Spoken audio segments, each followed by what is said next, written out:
십자가에 못 박혀 계신 지 3시간이 흘러서 12시 정오가 되었습니다. 여러분, 이쯤 되면 12시면 어떻습니까? 막 태양이 한복판에 서서, 하늘 한복판에 서서 가장 뜨거운 시간 아니겠습니까? 그런데 오늘 말씀을 보니까 온 땅이 어둠으로 덮여 있다라고 말씀하고 있습니다. 우리가 일식으로 인해서 몇 분만 캄캄해져도 무서워하지 않습니까? 제가 며칠 전에 신방을 갔다가 부전역에 지하철을 타려고 하는데 갑자기 사이렌이 왱 울리면서 그러니까 덜컹 겁이 나는 거. 이 지하에서 갑자기 불이 나거나 사고가 나면 어떡하지? 이런 마음에 제가 가장 먼저 했던 것이 비상 출구가 어딘가 바로 그것을 보고 이제 뛰어갈 준비를 했다는 거죠. 근데 저만 그런 게 아니라 사람들이 막 우왕좌왕하면서 이 사이렌 소리 듣고 도망가려고 막 이러찰나에 사이렌이 딱 멈췄고 또 지하철에 도착해서 얼른 지하철을 탔었습니다. 여러분, 지하에서 그런 일들이 벌어졌을 때 얼마나 우리가 무섭습니까? 그런데 지금 이 상황은 3시간 동안, 다시 말하면 오전 9시부터 오후 3시까지, 9시부터 3시니까 오전 12시부터 오후 3시까지 온 세상이 캄캄해졌다는 것이죠. 이것은 굉장히 큰 상징적인 의미가 있습니다. 예수님을 죽인 세상은 캄캄하다는 거예요. 예수님을 죽여버린 세상은 지옥이라는 것이죠. 지옥 같은 어둠이 땅을 덮은 것입니다. 우리가 너무 힘들 때 이런 얘기 하지 않습니까? 눈앞이 캄캄했다. 어떤 사고를 당하거나 어떤 죽을 고비를 넘겼을 때 내가 눈앞이 캄캄해졌어. 이런 얘기 하지 않습니까? 예수님을 십자가로 몰아간 악의 세력이 장악하고 있는 그 지옥이 캄캄한 세상이라는 것이죠. 그것을 상징적으로 보여주는 하나님이 이것을 보여주고 있다는 것입니다. 우리가 예수님의 은혜가 아니면 우리는 그런 캄캄한 어둠 속에서만 살아가야 했다는 것이죠. 예수님의 부활 사건이 아니면 우리는 캄캄한 어둠, 캄캄한 지옥 가운데 우리는 살아갈 존재였다는 것이죠. 그러나 예수님의 십자가 사건으로 말미암아 또한 부활 사건으로 말미암아 우리는 그 지옥 백성이 아닌 천국 백성으로 살 수 있게 된 것입니다. 그런데 또 한 가지 사건이 이제 일어나죠. 45절 보니까 성소의 휘장이 한가운데가 찢어지더라 말씀합니다. 여러분, 이 성소의 휘장은 이런 커튼처럼 그냥 쫙 찢을 수 있는 게 아닙니다. 그런 얇은 커튼이 아니라 장정 몇 사람이 달라붙어서 들고 와야 되고 장정 몇 사람이 붙어야만 들 수 있는 아주 두꺼운 휘장이었다는 것이죠. 그런데 그 휘장이 단숨이 위에서부터 아래로 쫙 찢어졌다는 것입니다. 이것은 하나님이 찢으셨다는 거예요. 한가운데가 찢어졌다는 것은요, 이제 이 찢어짐을 통하여서 어떠한 통로가 열렸다는 뜻입니다. 그것은 무슨 말이냐? 성소란 사람들이 하나님을 만나는 장소였습니다. 1년에 한 번 만날 수 있는데 그것도 아무나 만나는 것이 아니라 백성을 대표하는 대제사장이 겨우 조심조심해서 그 지성소 안으로 들어가야 했던 곳입니다. 자, 예복을 갖추고 또 자기 백성의 죄를 대속하기 위한 짐승의 피를 가지고 들어가서 번제를 드리는 곳이었습니다. 그런데 여러분, 제사장도 대제사장도 그곳을 들어가면서 벌벌벌 떨었다는 것입니다. 그래서 어떻게 했냐면 이제 예복을 입고 허리쯤에 딸랑딸랑 울리는 방울을 차고 또 우리가 그 끈을 묶었습니다. 그 끈을 묶고 밖에서는 사람들이 그 끈을 딱 붙잡고 있는 거예요. 왜냐하면 이 대제사장이 지성소 안에 들어갈 때 백성들의 죄를 대속하지 못할 죄가 남아있으면 하나님 앞에 발견되는 즉시 이 대제사장도 그 자리에서 이제 즉시로 죽었다는 거죠. 그러면 사람들이 줄을 끌고 이렇게 딱 들어갔는데 딸랑딸랑 방울 소리가 울리지 않으면 이거 어떻게 해? 대제사장이 죽었구나 이러면서 끈을 당기면서 이 시신을 끌고 나와야 했다는 것이죠. 그러니까 그 당시에 하나님을 만나는 게 보통 무서운 일이 아니었다는 거예요. 하나님이 권위주의여서가 아니라 그만큼 하나님이 거룩하시고 우리의 죄가 너무나 추악하기 때문이었습니다. 그런데 예수님이 십자가에 돌아가시는 그 순간 휘장이 가운데가 쫙 위에서부터 밑으로 찢어졌다는 것이죠. 하나님이 우리에게 오시는 그 길이 열렸다는 뜻입니다. 그것은 바로 예수님의 십자가, 예수님의 보혈의 공로라는 것이죠. 수억 마리의 제물로도 감히 감당할 수 없는 저와 여러분의 죄를 단번에 예수님의 십자가 보혈로 다 갚아주시고, 이제는 우리가 찬양 불렀듯이 지존하신 주님의 임재 앞으로 나아갈 수 있는, 거룩하신 하나님 아버지 앞으로 나아갈 수 있는, 우리가 날마다 기도를 통해 예배를 통해 주님의 임재를 경험할 수 있는 통로, 그 길이 열렸다는 것입니다. 바로 예수님의 십자가 사건으로 내 힘과 내 노력과 내 재물과 내 열심으로 갈 수 없지만 예수님의 십자가 은혜로 말미암아 우리가 주님의 임재 가운데 우리가 주님을 예배할 수 있고 주님께 기도할 수 있는 길, 그 통로가 열렸다는 것입니다. 그래서 우리가 지금 이곳에서 주님을 예배하고 기도할 수 있는 이유가 된 것입니다. 이제 46절 보니까 예수께서 큰 소리로 불러 이르시되 아버지, 내 영혼을 아버지 손에 부탁하나이다 하고 이 말씀을 하신 후 숨지시니라. 예수님이 6시간 동안 십자가에 매달려 계시다가 마지막 남긴 말은 아주 간단했습니다. 아버지여, 내 영혼을 아버지 손에 부탁하나이다. 여러분, 늘 말씀드리지만 성경에 나오는 하나님의 메시지, 예수님의 메시지는 너무 큰 부연 설명하고 길고 복잡하지가 않아요. 굉장히 간단하고 굉장히 심플하고 정말 간단한 메시지밖에 없어요. 그런데 여러분, 하나뿐의 아들 독생자 예수님께서 십자가에서 돌아가신 이 사건이 어디 간단한 사건입니까? 어디 우리가 정말 쉽게 생각할 수 있는 그런 일이겠습니까? 그동안 하나님은 어디에 계셨을까요? 하나님은 그냥 침묵만 하고 계셨을까요? 독생자 아들이 십자가에 달려 돌아가실 때 하나님 아버지는 그냥 그 자리에 침묵만 하고 계셨을까요? 아닙니다. 그 순간 해는 빛을 잃고 온 세상이 캄캄해지고 휘장은 위에서 아래로 쫙 찢어졌습니다. 마태, 마가복음에 보면 지진이 일어나고 땅이 갈라졌고 바위가 터졌다라고 합니다. 여러분, 패션 오브 크라이스트라는 영화를 보신 분은 아실 거예요. 예수님 십자가에 달려 돌아가시는 그 장면 말입니다. 이 장면을 보면 정말 지진이 일어났어요. 땅이 막 갈라지고 바위가 팍 터지기 시작하는 거예요. 여러분, 이것이 하나님 아버지의 마음이었어요. 하나님 아버지의 마음. 하나님 아버지의 마음은 그 독생자 아들 예수님이 십자가에 돌아가시는 그 순간에 그 슬픔, 그 찢어지는 바위가 터지듯이 마음이 터지고 땅이 갈라지고 찢어지듯이 마음이 갈라져 찢어지는 아픔과 슬픔이 있었다는 것이죠. 세상에 못할 것 없는 하나님께서, 홍해를 단번에 가르치고 죽은 자를 일으키시는 하나님께서 하나뿐의 아들을 십자가에 죽일 수밖에 없었던 것은 그것만이 저와 여러분의 죄를 해결할 수 있는 유일한 방법이기 때문에 그래요. 돈을 주고 산다, 아니면 어떤 값을 주고 산다, 이 값으로 매길 수 없는 저와 여러분을 향한 특별한 그 사랑 때문에 바로 독생자 아들 예수님을 십자가에 죽게끔, 그것만이 저와 여러분을 구원할 수 있는 유일한 길이기 때문이었습니다. 터진 바위, 갈라진 땅, 바로 하나님 아버지의 마음, 찢어지는 그 마음이었습니다. 예수님이 십자가에 돌아가실 때 하나님은 바로 그 곁에 계셨습니다. 눈물을 참으시면서 사랑하는 아들을 바라보고 계십니다. 여러분, 단 한순간도 우리 죄를 가볍게 생각하지 마십시오. 그 십자가 보혈의 용서가 그냥 가볍게 주어졌다라고 생각하지 마십시오. 그 하늘 아버지 하나님께서는 그 힘든 고난 속에 지나고 있는 그 예수님 곁에 계셨듯이 우리 주님은 저와 여러분, 우리 하나님은 저와 여러분 곁에 계십니다. 여러분이 병들었을 때도 우리 주님은 함께하고 계시고, 여러분 사업이 망했을 때도 우리 주님은 함께 계시고, 사람들에게 배신당하고 외로웠고 억울한 일을 당할 때도 우리 주님은 함께 계셨고, 우리 주님은 저와 여러분 곁에 계셨습니다. 여러분의 눈물을 헤아리고 계십니다. 그러니까 하나님 어디 계십니까? 라고 말하지 마세요. 하나님 어디 계십니까? 하나님 살아계십니까? 내가 모를 뿐이지. 내가 모를 뿐이지 우리 주님은 항상 여러분 곁에 함께하고 계십니다. 그 주님은 이렇게 말씀하십니다. 나는 너를 버리지 않는다. 내 아들을 버리지 않았듯이 난 너를 버리지 않는다. 이 고난의 십자가 고난처럼 변장된 축복으로 너에게 다가올 것이다. 놀라지 마, 두려워하지 마.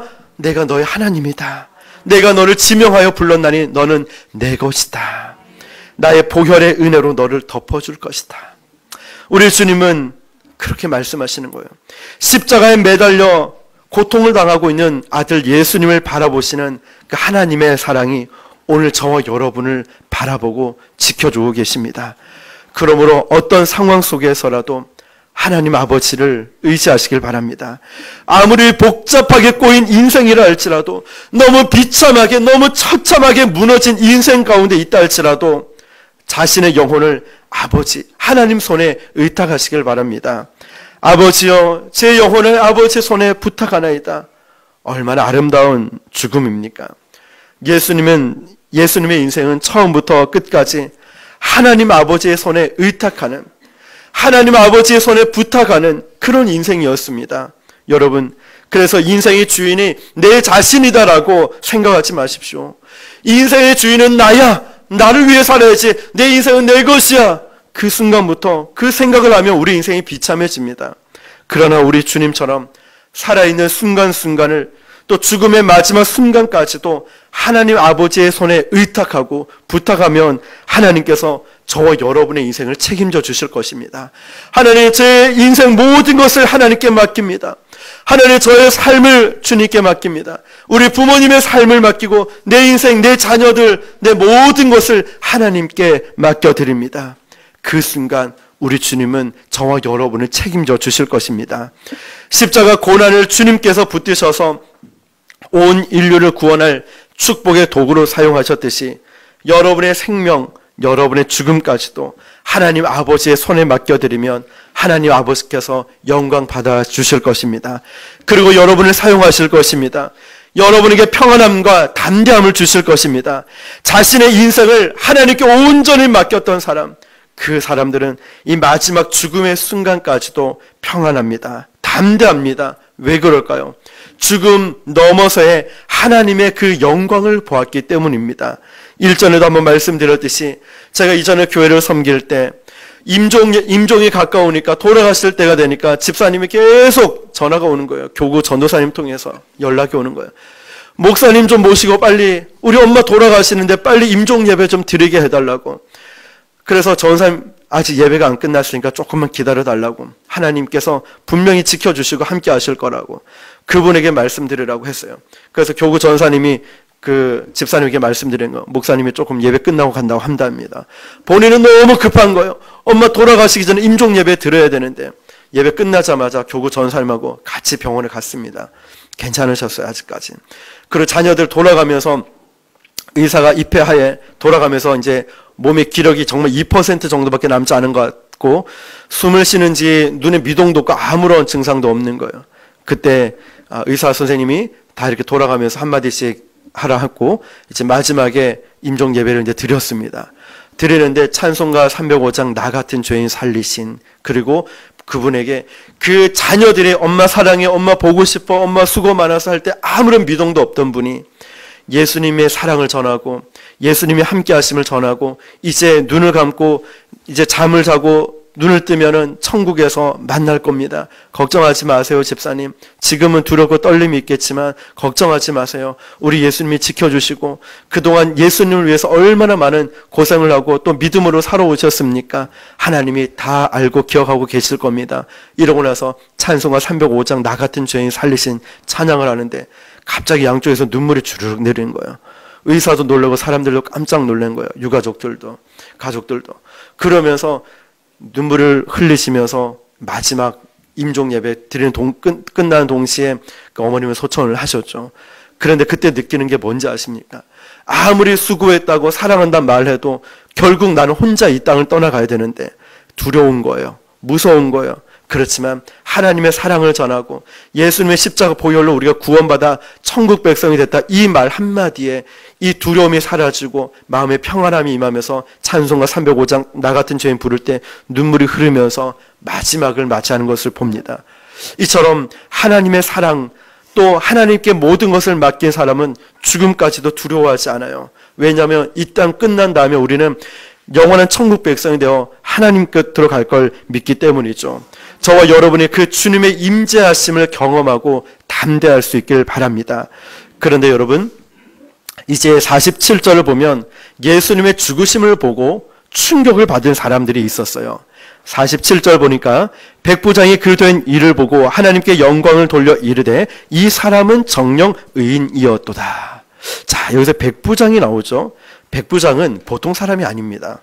수많은 전쟁에서요, 단련된 로마의 그냥 병사가 아니라 영관급 최고위급의 장군이었습니다. 장교. 그는 수많은 사람들이 죽어가는 것을 보았고 이때까지 보고 살아왔던 사람이었어요. 수많은 사형수들을 십자가에서 처형을 했기 때문에 어지간한 죽음 앞에 십자가에서 죽어가는 고통당하는 이 절규하는 사람 앞에 눈 하나 깜짝하지 않는 사람이었습니다. 근데 여러분, 지금 그 입에서 한 유대인의 죄수의 죽음을 보고 이런 말을 하는 거예요. 그건 놀라운 일이라는 거예요. 그건 정말 이 부하들은 방금 전까지 예수님의 옷을 찢어가지고 제비뽑기하고 나눴던 병사들도 있었습니다. 마태복음에 보면은 백부장뿐만 아니라 함께 예수님의 죽음을 지켜보던 자들, 그러니까 백부장의 부하였던 병사들도 두려워 말하기를 진실로 그는 하나님의 아들이었도다. 진실로 그는 메시아 예수님이었도다. 이런 고백들 말입니다. 무슨 일이 일어났을까요? 어지간한 죽음, 이 절규 앞에서 눈 하나 깜짝하지 않았던 이 백부장, 그 병사들이 그 마음속에 어떤 일이 일어났던 걸까요? 무슨 일이 이런 잔인하고 강팍한 로마 병사들로 하여금 예수님의 살아계심을 선포하게 만들었을까요? 여러분, 말씀드렸듯이 이들은 정말 수없이 많은 사람들의 십자가의 죽음을 보았던 사람이에요. 그런데 여러분, 예수님처럼 십자가의 고통과 절규와 절망 앞에서 남을 원망하지 않고 끝까지 다른 사람을 용서하는 침착하게 죽음을 맛보는 분은 처음 봤다는 거예요. 아니, 그 십자가상에서 양쪽에 있는 강도는 서로 저주하고 비방하고 욕을 하고 그 수치를 당하면서도 끝까지 자신의 이익을 위해 살아왔던 사람들인데 우리가 고통과 절규 앞에서 얼마나 힘듭니까? 얼마나 남을 원망합니까? 그런데 예수님을 바라보니까 그 고통 가운데도 끝까지 용서하고 사랑을 베푸는 이 모습, 이런 사람은 처음 봤다는 거예요. 도대체 어떤 분이길래 마지막 십자가의 고통 앞에서도 사람을 용서하고 사랑을 베풀까? 이해가 되지 않는 거예요. 죽어가면서까지 남을 용서하는 분은 처음 봤다는 거예요. 그리고 그 죽음의 순간에 땅이 갈라지고 하늘이 캄캄해지고 엄청난 이 현상들을 보면서 그들을 압도하는 이 거룩한 힘을 느꼈다는 것이죠. 성령의 영광 앞에 무릎 꿇고 그들은 영광을 올려드릴 수밖에 없었다는 것이죠. 그리고 그들이 나중에 로마 군대에서 일어난 기독교 복음 운동의 작은 불씨가 되었다고 합니다. 그뿐 아닙니다. 48절을 보니까요, 이를 구경하러 모인 무리들도 그 된 일을 보고 다 가슴을 치며 돌아가고, 여러분, 이 사람들은 예수님의 제자들이 아니에요. 예수님을 믿는 사람도 아니었어요. 이 모인 무리들은 구경꾼이고 예수님을 저주하고 예수님을 비방하고 예수님을 욕하던 사람들이에요. 그냥 모였던 사람들은 그래, 흉악자들과 함께 모인 저 예수가 어떻게 되는지 한번 보자, 얼마나 고통스러운지 보자, 수치당하는 걸 구경하러 온 사람들이었어요. 비방하는 사람들이었다니까요. 그 모인 무리들, 비방하는 사람들과 섞여서 예수님, 너는 마땅히 고통당해야 돼. 근데 여러분, 이 예수님의 죽음 앞에 성령의 임재를 깨닫기 시작하는 거예요. 뭐냐? 가슴을 쳤다는 것은 회개했다는 거거든요. 여러분, 가슴을 쳤다는 것은 내가 왜 그랬을까? 정말 예수님 앞에, 하나님의 아들 앞에 내가 왜 그랬을까? 어떡하지? 내가 이런 죄를 지었네. 내가 이런 정말 잘못을 했네. 어떡하지? 가슴을 쳤다는 거예요. 우리도 기도할 때 그러지 않습니까? 하나님, 제가 이런 죄를 지었습니다. 이렇게 교만했습니다. 이렇게 남을 원망해서 남에게 상처를 입혔어요. 하나님, 이렇게 제가 불순종했습니다 하면서 우리가 정말 회개할 때 보면 가슴을 막 치지 않습니까? 정말 어떤 분은 막 무릎을 막 치는 사람도 있고, 어떤 분은 막 뺨을 치기도 하고, 너무 그러면 안 돼요. 뭐 뺨을 치고 막 자해하고 이러면 안 됩니다. 그런다고 회개되는 거 아니잖아요. 가슴을 막 치는 거, 마음이 아프다는 거죠, 마음이. 여러분, 회개하면서 돌아갔다는 것이거든요. 이들이 나중에 베드로가 오순절 다락방 사건 이후에 설교했을 때 거기에 모였던 사람들이 다 마음에 찔려 회개했잖아요. 마음에 찔린다는 것은 진짜 감사한 거 아닙니까? 내가 그만큼 변화될 수 있는 기회가 있다는 거잖아요. 주님께 돌아올 수 있는 역사가 일어난다는 것 아니겠습니까? 근데 마음에 찔린 거 가지고 목사님 나 들으라고 설교했죠. 이러지 말고 그냥 그래요. 정말 나에게 주시는 하나님 말씀이구나. 여러분, 십자가 사건은 짧은 순간에 끝난 사건이지만 얼마나 많은 지진을 일으켰는지 몰라요. 이 말씀을 들으면서 십자가 사건이 그냥 예수님 십자가에 죽으셨고 부활하셨고 이게 끝이 아니라 얼마나 놀라운 일이 일어납니까? 십자가상에서 나를 용서하다니 이게 있을 수가 없으니까 백부장과 무리와 로마 병사들은 그들이 너무 충격을 받은 거예요. 어떻게 그 상황에서 용서를 할 수 있지라는 것. 여러분, 십자가 앞에 바짝 붙어있던 사람은 강팍한 로마 병사들도요, 그리고 무심한 유대인들도요, 사람들을 저주하려고 따라온, 비방하려고 따라온 그 무리들도요, 십자가에 바짝 붙어있던 이 사람들을 다 흔들어 놓았다니까요. 그냥 지진이 일어난 정도가 아니라 그냥 예수가 누군지, 그냥 어떤 사건이 일어났네? 그래, 죽어가는 과정 한번 보자. 무리들도 로마 병사들도 백부장도 그 마음을 송두리째 흔들어 놓았다니까요. 바로 이게 십자가 사건인 거예요. 십자가를 만난 사람은 내가 교회를 다닌 지 얼마 안 돼도, 예수를 믿은 지 얼마 안 돼도, 내가 성령을 체험한 지 얼마 안 돼도, 내가 교회에 다닌 지 오래되든 작게 되든 이게 중요한 게 아니라 정말 예수님을 만난 사람은 이 마음이 송두리째 흔들릴 수밖에 없어요. 이 마음이 변화될 수밖에 없어요. 로마 병정들이 바뀌듯이, 백부장이 변화됐듯이, 구경꾼이 변화됐듯이 십자가를 경험한 사람은 내 마음이 바뀔 수밖에 없다니까요. 그래서 우리가 십자가로 가까이 가야 있어야 되는 거예요. 십자가를 멀리 있을 때는 내가 아주 크다고 생각합니다. 내가 아주 잘한다고 생각해요. 내가 아주 대단한 사람인 걸로 착각을 합니다. 그러나 십자가에 가까이 앞에 서 보면은 예수님의 보혈 앞에서 나를 내려놓으면 내가 얼마나 추악한 죄인인지, 내가 얼마나 작은 존재인지, 내가 얼마나 아무것도 아닌 존재인지를 깨닫게 돼요. 예수님의 십자가 앞에 보니까 나는 하나님의 은혜가 아니면 살아갈 수 없는 존재구나. 나는 하나님의 도우심이 아니면 살아갈 수가 없구나. 하나님이 나를 지켜주시지 않으면 나는 아무것도 할 수 없구나. 이걸 깨닫게 된다는 것이죠. 그래서 주님의 십자가는 오늘도 말없이 서 있습니다.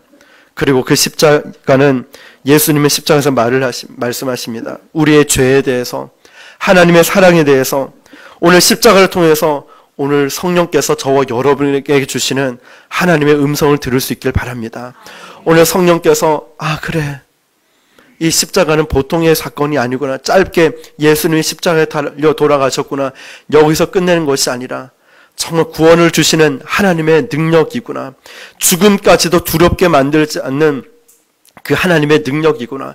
그리고 정말 십자가의 놀라운 사랑은 그 죽음 앞에서도 어떤 사람이라도 어떤 존재도 용서를 베푸는 게 십자가의 사랑이구나. 아무리 강팍한 존재라 할지라도 하나님은 변화시킬 수 있는 게 십자가의 능력이구나. 우리가 그걸 깨달아야 돼요. 그래서 제가 이 코로나 시대, 이 혼란한 이 시대에 제일 중요한 게 우리가 제일 중요한 본질은 예수님의 십자가를 다시 기억해야 되겠구나 해서 말씀을 나누는 것입니다. 회개한 양심과 성령의 감동을 받은 사람은 바로 이 십자가는 살아 움직이는 하나님의 능력으로, 구원의 능력으로 다가올 것입니다. 내가 이제 예수님의 십자가를 붙들어야 되겠구나. 내가 이제 예수님의 십자가만 의지하고 살아가야 되겠구나 라고 말이죠. 처음엔 미세한 감동이었을 거예요. 어쩌면 교회로 와보면, 예수님을 믿어보면 어쩌면 우리 가운데 미세한 감동이 있어요. 마음이 좋네, 기분이 좋네. 나중에 나의 못된 옛사람이 산산이 깨어지는 이런 엄청난 폭풍을 경험하게 됩니다. 그렇구나. 내가 이렇게 더러운 죄인이었구나. 내가 이렇게 나쁜 존재였구나. 내 죄를 깨닫기 시작해요. 그러면서 이 십자가의 놀라운 능력이 나를 완전히 휩쓸어 버립니다. 휩쓸어 버려요. 어떤 분은 막 그 자리에서 펑펑 울거나 아니면 정말 예배가 끝났는데도 계속 성전에서 기도하고 계시는 분이 계시고, 어떤 분은 그때부터 기도가 다시 회복되기 시작하고, 어떤 분은 그분 처음 그 사랑이 회복되기 시작하고, 어떤 분은 주님을 위해서 내가 어떤 봉사나 헌신이나 정말 그 자리로 나아가기 시작하면서 변화가 일어나기 시작했다는 거죠. 내 안에 있는 모든 죄를 휩쓸어가는 그런 폭풍이 일어납니다. 내 안에 있는 용서하지 못하는 그런 마음, 더러움을 쓸어버리는 폭풍이 십자가의 능력에서부터 시작된다는 것이죠. 나를 누르고 있던 모든 어둠의 세력을 쫓아내는 거룩한 은혜의 그 폭풍이 오늘 십자가 보혈을 통해서 저와 여러분에게 일어날 수 있기를 축복합니다. 아무리 큰 폭풍도 막을 수 없습니다. 우리는 십자가의 그 능력 앞에서 있다면 우리는 완전히 새로움을 경험하게 될 것입니다. 주의 거룩한 보혈의 그 충격이 오늘 저와 여러분에게 있길 바랍니다. 그리고 그 십자가의 놀라운 능력과 영광이 저와 여러분에게 있기를 바랍니다. 이것은 이론이나 학설이 아닙니다. 우리 심장으로 느낄 수 있어야 돼요. 예수님의 그 마음, 그 십자가의 능력이 바로 우리 심령 가운데 느낄 수 있길 바라고, 오늘 저와 여러분이 다시 십자가의 그 놀라운 사랑 가운데 거하며 그 능력을 체험할 수 있기를 예수님의 이름으로 축원합니다. 우리 이 시간 기도하겠습니다. 오늘 다시 한번 하나님, 예수님의 그 십자가의 그 사랑을 기억하기를 원합니다.